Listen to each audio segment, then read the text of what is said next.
नमस्कार। आज हम भारत की आपराधिक न्याय प्रणाली में हुए एक बहुत बड़े बदलाव पर बात करने वाले हैं। जी। सालों पुराना जो इंडियन पीनल कोड था आईपीसी, उसकी जगह अब आ गया है भारतीय न्याय संहिता यानी बीएनएस 2023। हाँ, बिल्कुल। हमारे पास जो भी जानकारी है, जो स्रोत हैं, वो इसी बदलाव की अहम कड़ियों पर रोशनी डालते हैं। तो आज हम कोशिश करेंगे इन्हें सरल शब्दों में समझने की कि भाई क्या बदला है, क्यों बदला और इसका क्या असर हो सकता है। बिल्कुल बिल्कुल। तो चलिए सबसे पहले ये देखते हैं कि नाम और इसका जो ढांचा है, स्ट्रक्चर, वो पुराने आईपीसी से कितना अलग है। हाँ, तो देखिए, सबसे पहला और शायद सबसे जाहिर बदलाव तो नाम ही है, आईपीसी से बीएनएस। जी। लेकिन बात सिर्फ नाम की नहीं है, धाराओं की संख्या भी वो काफी कम हुई है। आईपीसी में 511 थी, अब बीएनएस में 358 रह गई हैं। अच्छा, 511 से 358, ये तो काफी बड़ा अंतर है। हाँ, बड़ा अंतर है। लेकिन इसका मतलब ये नहीं कि अपराध कम हो गए। हुआ ये है कि कई पुरानी धाराएं जो अब उतनी प्रासंगिक नहीं थी, उन्हें हटा दिया गया है। और कुछ ऐसी थीं जो एक जैसी थीं, मिलती जुलती थीं, तो उनको एक साथ मिला दिया गया है। तो एक तरह से ये कानून को थोड़ा सरल और सुव्यवस्थित करने की कोशिश है। समझ गई, मतलब सिंप्लीफिकेशन का प्रयास है। अच्छा, और एक और चीज जिसकी बहुत चर्चा हुई है वो है आईपीसी की धारा 124A। हाँ, राजद्रोह, सेडिशन। जी, सिडिशन, उसे हटा दिया गया है ऐसा सुना है। ये तो ब्रिटिश जमाने का कानून था, काफी विवादित भी रहा। देखिए, यहाँ एक बारीक बात समझनी जरूरी है। हटाया गया है, ये सही है, पर यह कहना कि वो विचार पूरी तरह खत्म हो गया, वो शायद ठीक नहीं होगा। अच्छा, तो फिर क्या है? बीएनएस में इसकी जगह एक नया प्रावधान आया है, क्लॉज 150। ये उन कामों पर फोकस करता है जो भारत की संप्रभुता, एकता और अखंडता को खतरे में डालते हैं। तो पहले जहां सरकार के प्रति नफरत या अवमानना जैसे शब्द थे जो काफी व्यक्तिपरक हो सकते थे। हाँ, उनकी व्याख्या मुश्किल थी। बिल्कुल। अब नए प्रावधान में संप्रभुता, एकता, अखंडता जैसे शब्दों पे ज्यादा जोर है। तो एक तरह से कह सकते हैं कि राष्ट्र को सरकार से ऊपर रखने का प्रयास दिखता है। लेकिन क्या सिर्फ शब्द बदलने से जमीनी हकीकत बदल जाती है? पुराने कानून के दुरुपयोग की बहुत बातें होती थीं। क्या नए प्रावधान में वो गुंजाइश कम है या ये फिर व्याख्या पे ही निर्भर करेगा? ये बहुत वाजिब सवाल है। देखिए, कानून की भाषा बदलना एक कदम है, पर उसका लागू होना, उसका क्रियान्वयन, वो बिल्कुल अलग बात है। सही। नए शब्दों की व्याख्या अदालतें कैसे करती हैं, पुलिस इसे कैसे समझती है, ये सब देखना होगा। हाँ, ये कह सकते हैं कि ये पुराने कानून की आलोचनाओं को एड्रेस करने की कोशिश जरूर है, पर असल असर तो वक्त ही बताएगा। ठीक है, आगे बढ़ते हैं। एक और गंभीर मुद्दा है मॉब लिंचिंग का, यानी जब भीड़ किसी की हत्या कर देती है।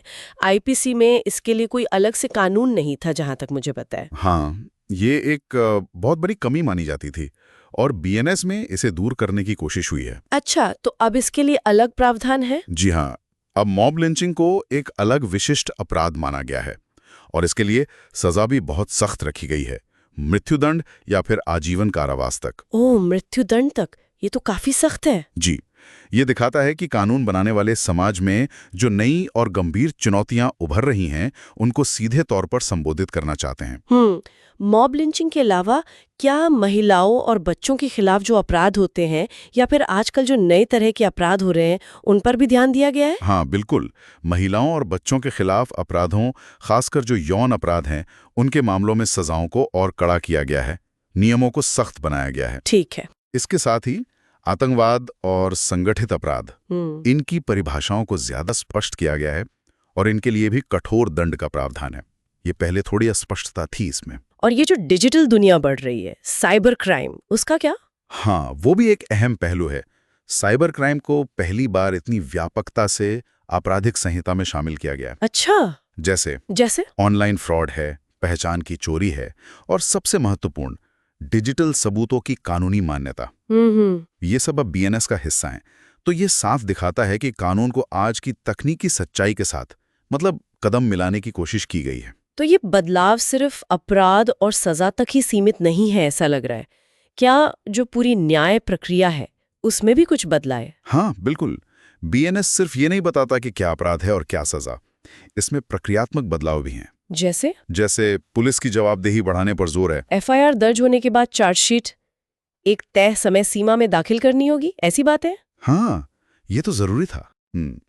फिर जमानत और सुनवाई से जुड़े नियमों में भी कुछ बदलाव हैं ताकि मामले जल्दी निपट सकें, और पीड़ितों के लिए भी कुछ सहूलियतें हैं, जैसे बयान दर्ज कराने के लिए उन्हें पुलिस स्टेशन आने की बाध्यता शायद कम होगी, उनकी सुविधा का ध्यान रखा जाएगा। तो इन सब बदलावों को अगर एक साथ देखें तो हमारे स्रोतों के हिसाब से इस नए कानून का बड़ा मकसद क्या लगता है, मतलब उद्देश्य क्या है? वो देखिए, स्रोत कई उद्देश्यों की तरफ इशारा करते हैं।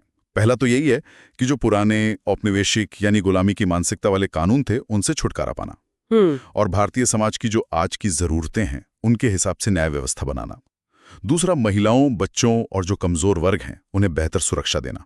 ठीक है। तीसरा, जो नए जमाने के अपराध हैं, आतंकवाद, संगठित अपराध, साइबर क्राइम, उनसे प्रभावी ढंग से निपटना। और चौथा, पूरी न्याय प्रक्रिया को, मतलब इन्वेस्टिगेशन से लेकर फैसले तक, उसे ज्यादा कारगर और तेज बनाना। तो ये थे आईपीसी से बीएनएस में हुए कुछ मुख्य बदलावों पर आधारित हमारी ये चर्चा। जाहिर है कानून बदलना अपने आप में एक बहुत बड़ा कदम होता है। हाँ, बहुत बड़ा।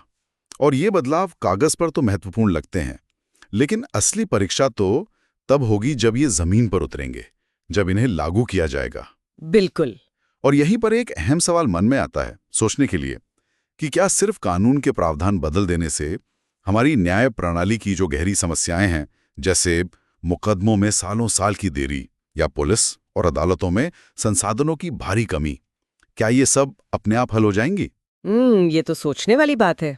और समाज पर इन नए कानूनों का, इन नए प्रावधानों का वास्तविक असर क्या पड़ेगा, वो तो अभी देखना बाकी है।